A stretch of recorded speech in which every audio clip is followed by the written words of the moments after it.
And we have with us a candidate who is running for Congress in the 3rd Congressional District, Michael Bendes, who is going to change the way politics are done in the 3rd Congressional District, southwest side of Cook County. Isn't that right, Mike?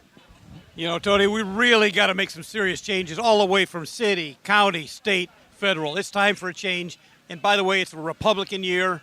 It's a Tea Party year as well. That's right. I want you to give our viewers here your website and contact information in case they want to join your campaign and volunteer. Yeah, we're at Bendes.AVI. That's one word. Or you can email me at bendesforcongress@gmail.com. Now, Mike, what is the number one priority in the 3rd Congressional District as you see it? Jobs. The bottom line is jobs. We spent 4/5 of $1 trillion of a so-called stimulus, and guess what? No jobs. It's time to fix that. It's time to get the government under control. We need a smaller, more efficient government. So with the $2 trillion that have been added to the deficit as a result of the stimulus, the jobs don't seem to be materializing, except in the government sector, that is. How would you change that? How would you change that, make it different? Well, first of all, for jobs, we need to go directly to business. I propose, if you look at the website, the idea of sending money directly to businesses that create jobs, a grand total of $36,000 for over a 2-year period. And that's for jobs that are created and are going to be there afterwards as well. Not the stimulus where we pump a bunch of money in, create a bunch of jobs for a couple of months or a year, and then they disappear. So are you advocating that at the FICA tax, the portion that's provided, the matching funds by the employer, that would be for, say, 6 months or a year and not required as matching funds to match the funds that the employees contribute into the Social Security and FICA tax? I haven't made that decision. I'm still looking at it. That money goes into Social Security and Medicare, which are themselves in trouble, quite frankly. So we need to look at that, but we need to get some tax holidays all the way across the board. We should not reimpose the tax cuts that George Bush implemented, at least until we're well out of this recession. So what kind of stimulus would you provide to the employers then, if not giving them the holiday on the matching funds that they would contribute normally with the employees' contribution? Basically, I would give $1,500 a month for every new employee that they hired for a period of 2 years.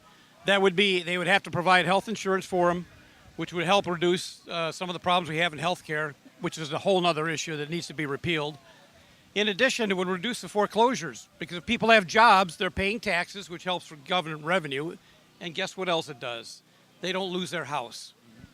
And in terms of the local employment here, we have had one of the highest unemployment rates. It's almost 11%, and if you consider underemployed and those who have given up looking, it's probably closer to 20%. How would you stimulate the economy in the 3rd Congressional northeast corner of Illinois here to try to get us out of these economic doldrums? Well, for one thing, I'd be an advocate of working with the government and with the people and all the different mayors. I'm going around over the next few weeks and talking to all the various mayors to find out where the jobs are needed the most and what the government can do.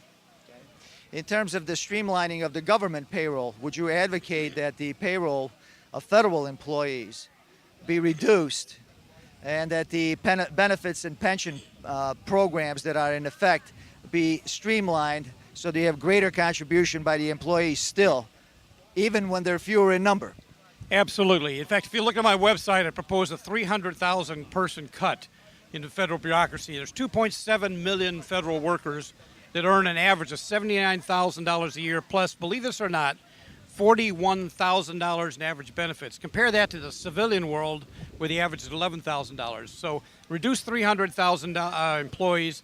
And the second thing is freeze their benefits at $20,000 a year, which is still very generous. And the third thing is federal pay needs to be frozen for a period of 3 years. Now, once again, give us the website and the contact information where people can contact your campaign. If you go to Bendesforcongress.com, you can see my issues. You can join the Bendes Brigade. And by the way, you can contribute. And remember, funds help as well. I'm against an opponent that has a huge amount of union money, and I need a little bit of help there. But mainly, I need people on the streets that are willing to believe and make a difference. Okay. Mike Bendes for Congress. Please help him out in the 3rd Congressional District, and he will be victorious. Thank you, Mike. Tony, we're going to kick butt. All right. All right.